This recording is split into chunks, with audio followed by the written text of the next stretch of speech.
Dios te bendiga. Bienvenido a la Academia de Líderes de Familia de Dios.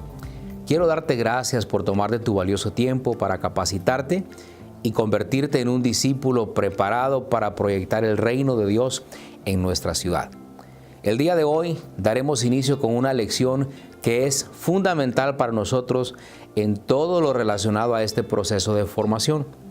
Hoy veremos la lección número 1, la cual se llama Odres Nuevos. Déjame ponértelo en perspectiva. La pregunta que regularmente nos hacemos y siempre nos la hacen cuando iniciamos este proceso es ¿qué es un odre? Un odre es un recipiente hecho de cuero, generalmente de cabra, que cosido y pegado por todas las partes, menos por la correspondiente a la del cuello del animal, sirve para contener líquidos tales como vino, aceite y otras sustancias, como mantequilla y queso, que eran cuestiones muy usadas en aquel tiempo para sobrevivir en tiempos antiguos, por lo cual se revisaba minuciosamente la fabricación de cada uno de estos odres. La función del odre era ser portador de un bien preciado. Y si hablamos de bien preciado, tú tienes que saber que tú y yo somos ese odre que Dios ha preparado y que ha escogido. A diferencia de aquel odre que llevaba un líquido, tú y yo hemos sido llamados a ser portadores de la presencia de Dios. ¿Y sabes algo? Nuestro adversario hará fuerza para que no seas un buen odre. Pero hoy estamos aquí para aprender, para ayudarte y capacitarte en este proceso de renovación. Nuestro objetivo es renovar tu odre. Segunda de Corintios, capítulo 5, verso 17, dice de la siguiente manera: de modo que si alguno está en Cristo, nueva criatura es, las cosas viejas pasaron, he aquí todas son hechas nuevas. A la gente le cuesta mucho creer que en Cristo Jesús todas las cosas son hechas nuevas. Pueda que hayan sido perdonados de todos sus pecados, que se hayan arrepentido incluso de sus obras muertas, pero les cuesta creer que todo puede ser nuevo. Y entonces es en ese punto donde se quedan atados y amarrados al pasado y cosas por el estilo. Espero que entre cada uno de los que estamos aquí el día de hoy no tengamos personas que se sientan así todavía atadas a su pasado. ¿Sabe? Los tiempos de ayuno y oración son justamente para eso, para romper todo tipo de atadura. Es necesario entender que nosotros no podemos seguir con actitudes similares a estas.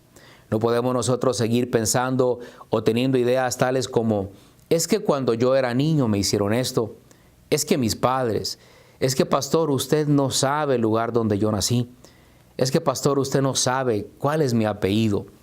Si usted se expresa de esa forma, significa que usted no estaba preparado para ser un líder.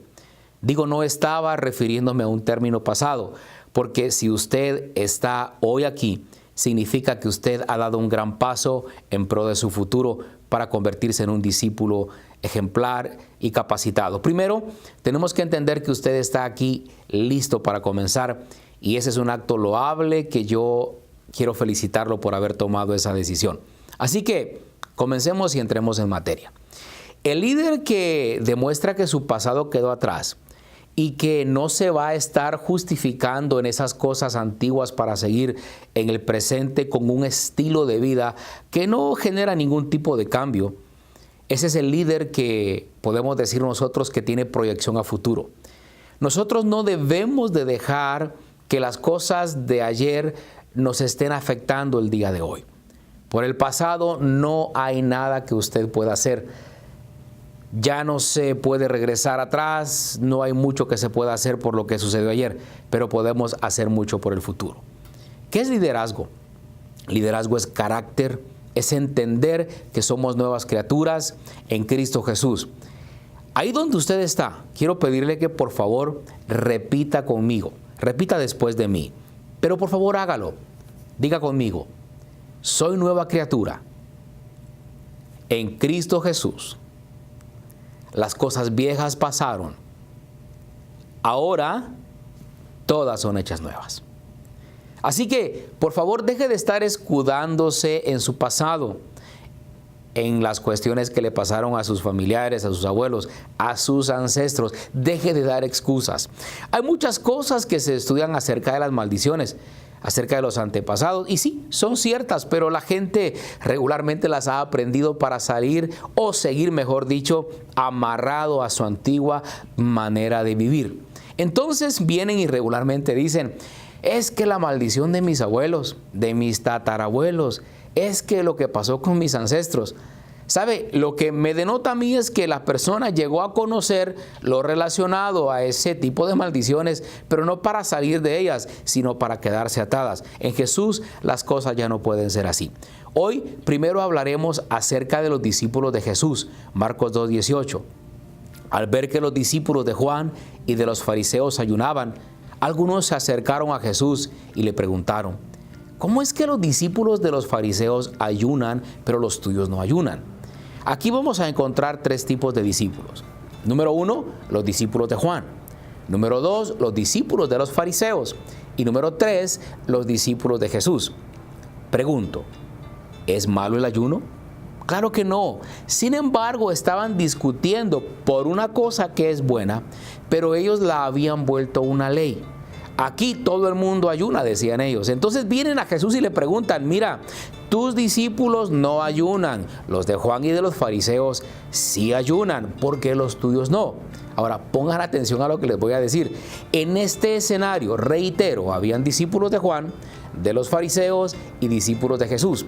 Y nuestro deber en la visión es crear, discipular, entrenar discípulos para Cristo, no para que sigan a una persona. Pero hoy tenemos una gran gama de gente postulándose discípulos de fulano, de sutano y de mengano, pero no se postulan como discípulos de Jesús. Y si bien es cierto, un maestro deja la huella en su alumno, para mí es importante que usted sea un seguidor de Jesús. Ahora, ¿por qué es importante entender que no es lo mismo discipular que doctrinar? Dar doctrina necesariamente no es discipular a alguien. Dar doctrina es poner a alguien bajo un rudimento, bajo una ley preestablecida. Pero discipular es otra cosa. Discipular es tomar a alguien, acompañarlo en el proceso hasta que se convierta en un ganador de almas, en alguien que imite y siga los pasos y el ejemplo de nuestro Señor Jesucristo. Creo que el mejor ejemplo que usted y yo tenemos de este hecho es la persona de nuestro Señor Jesucristo. Jesús tomó a 12, a los cuales amó, capacitó, entrenó y los preparó para toda buena obra. Quiero pedirle que por favor lea conmigo el versículo número 19 del capítulo 2 del libro de Marcos. Marcos 2:19 dice, Jesús les contestó, ¿acaso pueden ayunar los invitados del novio mientras él está con ellos? No pueden hacerlo mientras lo tienen con ellos. O sea, lo que el Señor les está tratando de decir es que ayunar no está mal, pero los otros discípulos no entendían. ¿Por qué es que ayunaban? Solo en realidad estaban siguiendo un ritual de ayuno. Una costumbre es lo que ellos habían hecho del ayuno. Y Jesús les revela el por qué estaban ayunando unos y por qué no estaban ayunando los suyos. Él nunca está diciendo que es bueno o es malo ayunar, solamente les enseña por qué sus discípulos en realidad no estaban ayunando. Verso 20 dice, pero llegará el día en que se les quitará el novio y ese día sí ayunarán. Después en el verso 21 dice, nadie pone un remiendo nuevo en un vestido viejo. De hacerlo así, el remiendo se fruncirá y el remiendo y la rotura se hará peor. Todo el contexto en el cual Jesús estaba hablando es el contexto religioso.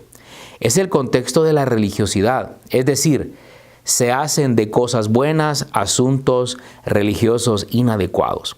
Y el Señor está aquí hablando con ellos. Y hay una pregunta que yo me planteo. ¿Por qué no vienen a Jesús con otro tipo de preguntas? ¿Por qué le cuestionan eso necesariamente? ¿Por qué no le preguntan, Señor, ¿por qué tú llamas gente y les dices que serán pescadores de hombres? ¿Por qué a nosotros no nos han dicho que vamos a ser pescadores de hombres? Porque lo único que hacen es ponernos a ayunar. ¿Por qué no vienen con este tipo de pregunta? Hoy en día también sucede así. Me llama mucho la atención el hecho de que aunque los discípulos de Juan ayunaban y aunque los discípulos de los fariseos ayunaban, nunca hacían pescadores de hombres. Ahí radica el hecho y la diferencia. No hacían discípulos para que sean pescadores de hombres. Y Jesús eso es lo que él hacía.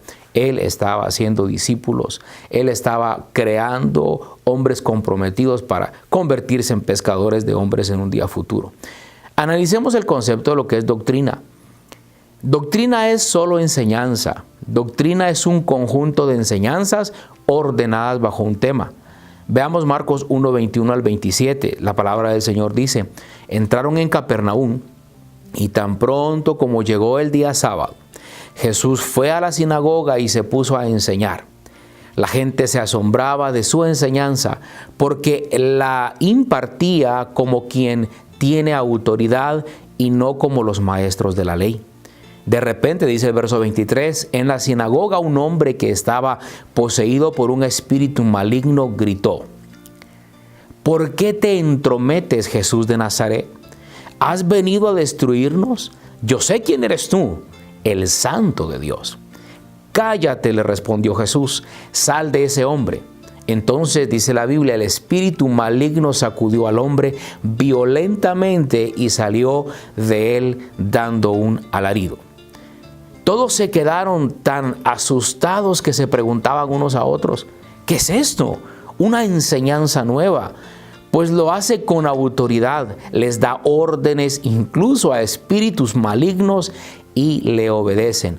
Ahora, el concepto que me llama la atención es como quien tiene autoridad y no como los escribas.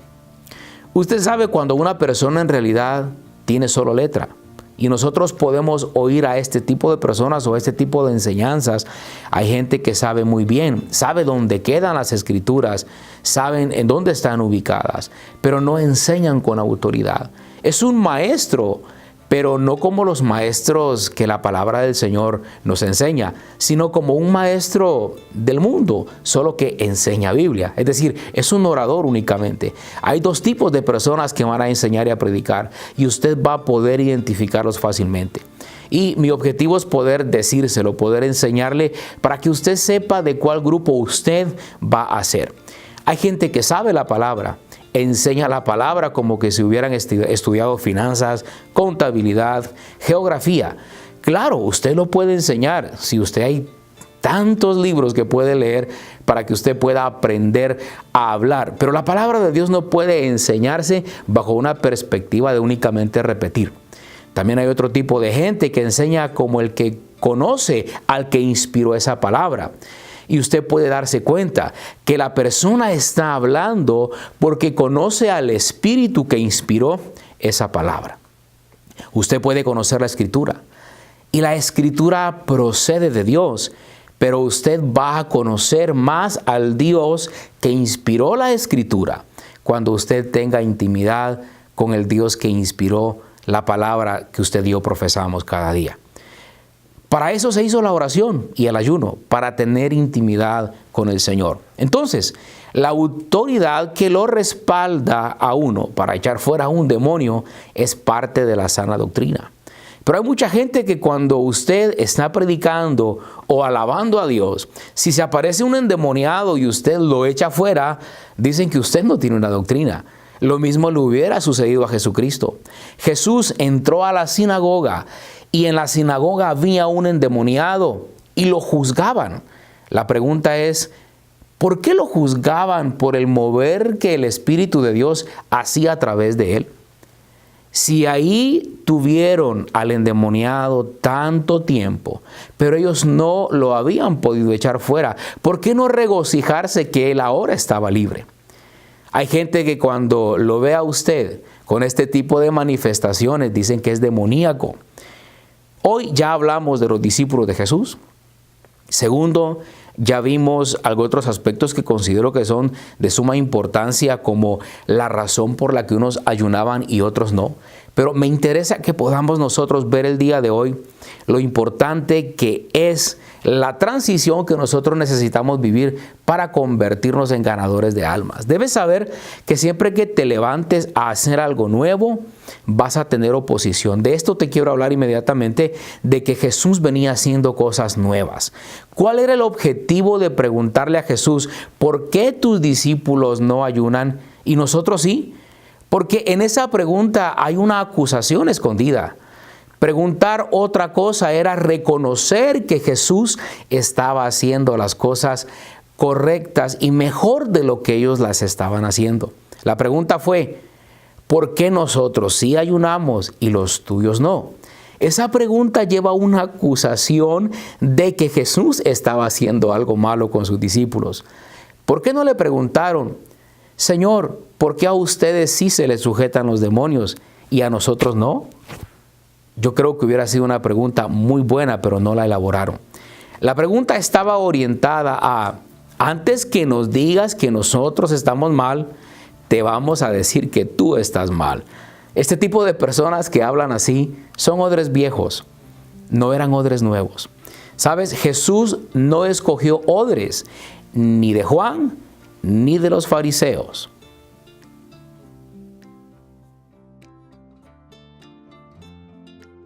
Jesús fue a sacar odres de gente que andaba pescando, de gente que estaba cobrando impuestos. Tienes que saber que la simple presencia del Espíritu Santo hace que los endemoniados empiecen a gemir. Para nosotros los pastores también es muy difícil tratar de implementar una visión cuando el odre no ha sido renovado.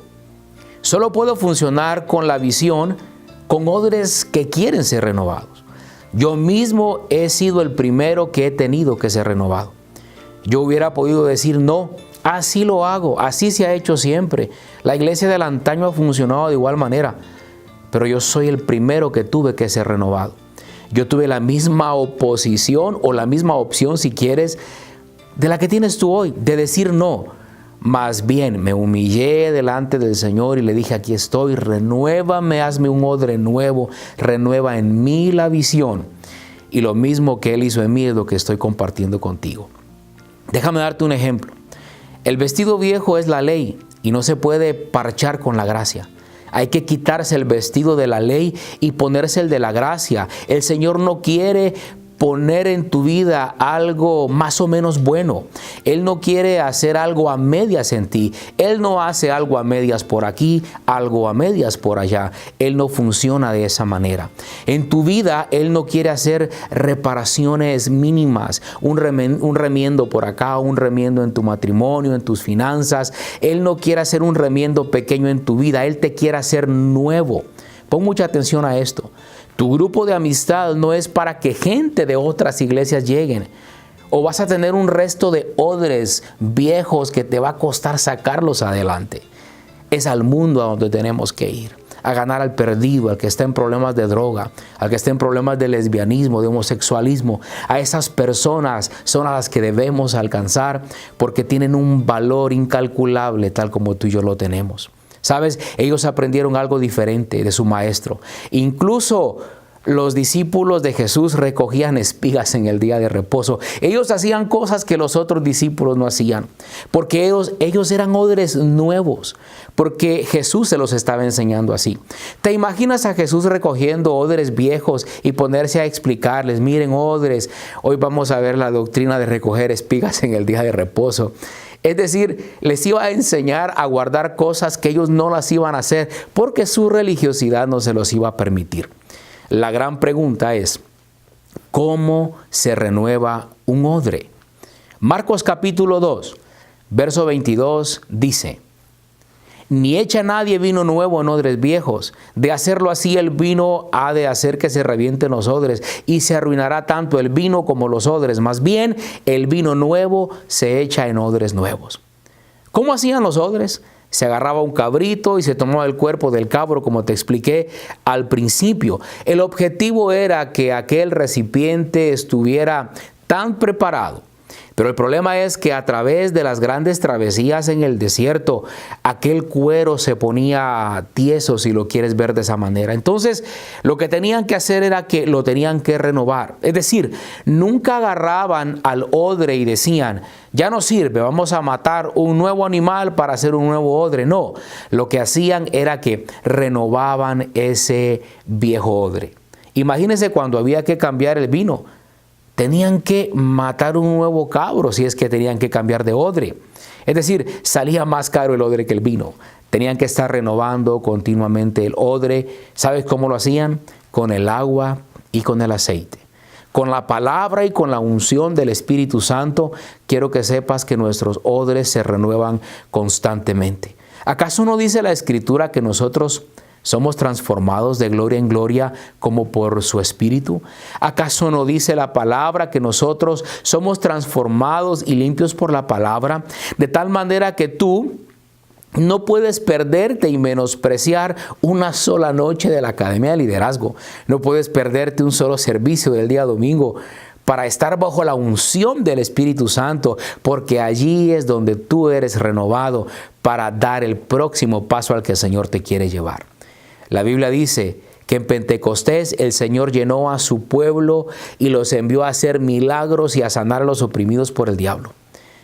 Cuando la vida se vive remojando en la palabra de Dios y tu vida vive sumergida en la unción del Espíritu Santo, tú tendrás un nuevo odre, un odre renovado para lo nuevo que el Señor tiene para ti cada día. Tenemos que comprender las manifestaciones del poder de Dios para la satisfacción de las diferentes necesidades que la gente tiene. Ninguna debe ser menospreciada, porque es el mismo Espíritu Santo el que obra y el que hace las cosas. Los odres viejos vienen y dicen, ¿y por qué aquí las cosas no se hacen como allá? ¿Por qué no se recoge la ofrenda como se recoge allá? ¿Por qué aquí tarda tanto el servicio o por qué tarda menos que allá? ¿Por qué aquí se ríen y por qué allá no? ¿Por qué tengo que venir a una academia de liderazgo y por qué allá no? ¿Por qué tengo que estar en un grupo y allá no? ¿Por qué aquí unos caen al suelo y otros no? ¿Sabes quiénes son los que preguntan todo eso? El que aprendió otras cosas, el que es un odre viejo. ¿Usted cree que el que viene el día domingo a este lugar por primera vez se convierte, oramos por él, cae bajo el poder del Espíritu Santo, entonces se levanta llorando? ¿Sabe qué es lo que va a pasar con esta persona? No va a argumentar. Esta persona va a decir, yo quiero servir en lo que ustedes me digan que debo servir, porque en su corazón habrá pasión. Usted puede conocer sistemáticamente cosas, objetos, pero usted no puede conocer sistemáticamente a la persona que lo contiene todo. Usted no puede conocer a Dios de esa manera, de una forma sistemática. Marcos 2, verso 23 en adelante dice, un sábado al cruzar Jesús los sembrados, sus discípulos comenzaron a arrancar a su paso unas espigas de trigo. Mira, preguntaron los fariseos, ¿por qué hacen ellos esto, lo que está prohibido? Básicamente estaban diciendo ellos hacer en el día sábado. El verso 25 dice, ¿nunca leíste lo que David hizo? Ahora bien, tenemos que saber por qué David hizo lo que hizo allá en 1 Samuel capítulo 21. Vemos que aquí nuevamente los discípulos se metieron en problemas. El contexto siempre es, ¿por qué tus discípulos no hacen lo que nosotros hacemos? Se dan cuenta, siempre eran atacados por hacer nuevas cosas. Si ponemos en contexto, David y su gente comieron pan que solo los sacerdotes podían comer, porque el sacerdote Ahimelech, quien tenía la autoridad espiritual, se las dio. David no entró de forma abusiva y agarró los panes e hizo lo que quiso. De ninguna manera. David llegó y se los pidió. David respetó la autoridad. Era rey, pero Ahimelech era el sacerdote. Y él no tenía autoridad sobre el lugar santísimo, sino Ahimelech. Mucha gente se agarra de esto para tomar libertades y eso no es de Dios. También les dijo, dice el verso 27, Dios les hizo el día para ustedes, no a ustedes para el día. Esto significa que las cosas fueron hechas para nosotros y no nosotros para las cosas. La creación fue hecha para nosotros, no nosotros para la creación. ¿Le está siendo renovado su odre el día de hoy? Ahora, entendamos esto. Él quiere renovarnos. Marcos capítulo 3, verso 1 en adelante, dice la palabra del Señor. En otra ocasión, entró en la sinagoga y allí había un hombre que tenía la mano paralizada. Algunos que buscaban un motivo para acusar a Jesús no le quitaban la vista de encima para ver si sanaba al enfermo en el día sábado. Entonces Jesús dijo al hombre de la mano paralizada: ponte en pie frente a todos. Luego dijo a los otros: ¿qué está permitido en el sábado hacer, el bien o hacer el mal, salvar una vida o matar? Pero ellos permanecieron callados. Jesús se les quedó mirando enojado y entristecido por la dureza de su corazón y le dijo al hombre: extiende la mano. Y él extendió su mano y la mano le quedó restablecida. Tan pronto como salieron los fariseos, comenzaron a tramar con los herodianos cómo matar a Jesús. Qué triste. Cuando estamos renovando muchas cosas, somos víctimas de personas que quieren ver de qué nos acusan. Cuando nosotros renovamos nuestro odre, podemos destruir o poner en peligro algo que Dios quiere hacer cuando no renovamos el odre. Yo estoy seguro de que Jesús quería bendecir a los fariseos, al igual que a todos aquellos que estaban resistiéndose. Pero Él no pudo hacerlo porque Él no puede trabajar en un odre que simplemente no quiere ser renovado. No estaban viendo si Jesús iba a sanar a ese hombre, sino estaban pensando si lo iba a hacer en un día sábado. ¿Sabes? Nosotros no podemos echar a andar esta visión con odres viejos. O el odre es nuevo o no podemos trabajar.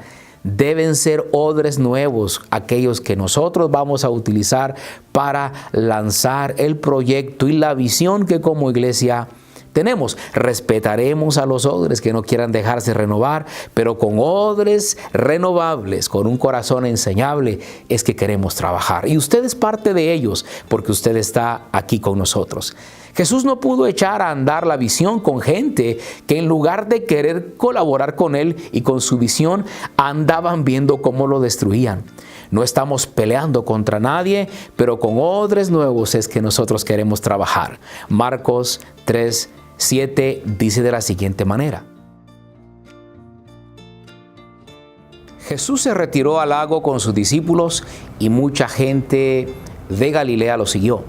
Cuando se enteraron de todo lo que hacía, acudieron también a él muchos de Judea, Jerusalén, de Idumea, del otro lado del Jordán y de las regiones de Tiro y Sidón. Entonces, para evitar que la gente lo atropellara, delegó y encargó a sus discípulos que le tuvieran preparada una pequeña barca. Pues como había sanado a muchos, todos los que sufrían de dolencias se abalanzaban sobre él para tocarlo. Además, los espíritus malignos al verlo se postraban ante él gritando: tú eres el Hijo de Dios. Pero él les ordenó terminantemente que no dijeran quién era él. Entonces dice la palabra del Señor que él sube al monte, y es acá donde quiero enfocarme en el verso 13. Subió Jesús a una montaña y llamó a los que quiso, los cuales se reunieron con él. Designó a 12, a quienes nombró apóstoles, para que lo acompañaran para enviarlos a predicar. La pregunta es, ¿a estas alturas habíamos visto a alguien delegar algo similar? De ninguna manera. Ninguno antes lo había hecho porque seguramente ellos buscaban créditos para sí. Pero Jesús era diferente. Él hacía las cosas diferentes y ahora estaba empoderando, enviando a 12 hombres con la unción del Espíritu Santo para hacer la obra del ministerio. Por mucho tiempo se le llamó discipulado a un grupo de personas que se reunían en una casa a escuchar una enseñanza. Jesús hizo eso con sus discípulos. Jesús les enseñó también que trabajaran. Jesús no solamente discipuló, Jesús les enseñó a trabajar y poner en práctica lo aprendido. Entonces, hay que renovar nuestro odre. Eso no es discipulado en realidad. Eso es adoctrinamiento. Jesús no hizo eso. Jesús lo que hizo fue agarrar a sus 12, capacitarlos, enseñarles los principios del reino y posteriormente a ellos los envió a trabajar, los envió a pregonar, envió 12 y luego a los 70. En el caso de sus 12 discípulos, a ellos vino, los tomó, los enseñó, les delegó y los envió. Mucho discipulado es decir, vengan, aprendan y quédense aquí quietos. Y cuando uno los quiere enviar, de pronto dirán, yo no voy, que vayan otros. La verdad es que Jesús no hubiera aceptado eso bajo ningún término. Jesús puso grupos de discipulados. ¿Sabe para qué? Para enviarlos a predicar el evangelio del reino con la autoridad que solamente Él les estaba delegando. ¿Quieren un pastor responsable en familia de Dios? El pastor responsable no es el que hace todo, sino el que confía, el que delega. No hace el trabajo él solo. Con los que Él quiso, dice la Biblia, con los que quisieron, con esos trabajó Jesús. A esos les dio su palabra y su unción. A la gente le cuesta aceptar esto regularmente. ¿Acaso no es alegre oír que el Señor está haciendo cosas grandes a través de nuestros líderes y a través de lo que se está dando en la iglesia en los grupos celulares? ¿Hace más bien el pastor estando presente en todo o dejando que otros estén presentes? Así es que tenemos que renovar nuestro odre. De la manera en que agarremos la visión, será la manera en que nosotros vamos a correr con ella. Quiero cerrar, mis hermanos, con algo bien importante. A mí me costó agarrar la visión. A mí me costó entender que ya no podía seguir trabajando con un molde tradicional y antiguo. Yo quiero decirte el día de hoy que si estás aquí es porque te interesa que tu odre sea renovado. Oremos. Padre, gracias por la oportunidad que nos das de poder capacitarnos y aprender más de ti. Oro por este grupo de personas que con toda diligencia han apartado un espacio de tiempo para ser discipulados en ti. Te pido en el nombre de Jesús que les bendigas poderosamente y que la decisión que han tomado de ser parte de esta academia de líderes no solamente les cambie sus vidas, sino la de sus generaciones, porque no solamente sus odres serán renovados, sino los odres de sus hijos, de aquellos que están en casa. Padre, les bendigo en el nombre de Jesús y por ellos te alabo y te exalto el día de hoy. Gracias, Señor.